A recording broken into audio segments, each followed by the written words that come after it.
కామాక్షి అభిషేకం ఒక అద్భుతం. ఎందుకని అంటే మీకు అప్పటి వరకు ఒకలా కనపడుతుంది కామాక్షి. పసుపు నీళ్లు పోస్తారు ఆవిడ మీద. పసుపు నీళ్లు పొయ్యగానే నేను పరమ సత్యం చెప్తున్నా, రోమాంచితం అవుతుంది చూసేవాడికి. గాయత్రీ మంటపంలో కూర్చుని చూసే అదృష్టాన్ని పొందితే అంటే దగ్గరగా గాయత్రీ మంటపంలో కూర్చుని చూస్తే మీరు పులకరించిపోతారు. ఎందుకో తెలుసా? పక పక పక పక నవ్వడం స్పష్టంగా కనపడుతుంది.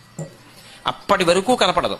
పసుపు నీళ్లు పొయ్యగానే ఆవిడ పాతివ్రత్యం, శ్వాసినిత్వం, ఎర్రగా ఇంత నవ్వు నవ్వుతుంది. అసలు నేను మీతో ఒక సత్యం చెప్తున్నాను, ఆవిడ ఇప్పటికీ కళ్ళు తిప్పుతుంది. ఎందరో పెద్దలు ఆవిడ కళ్ళు తిప్పుతూ ఉండగా అనుభవించిన వాళ్ళు ఉన్నారు. ఆ తల్లి ఏమి ఇవ్వదు? ఆ తల్లియే మహాకాళి, ఆమెయే మహాలక్ష్మి, ఆమెయే మహాసరస్వతి.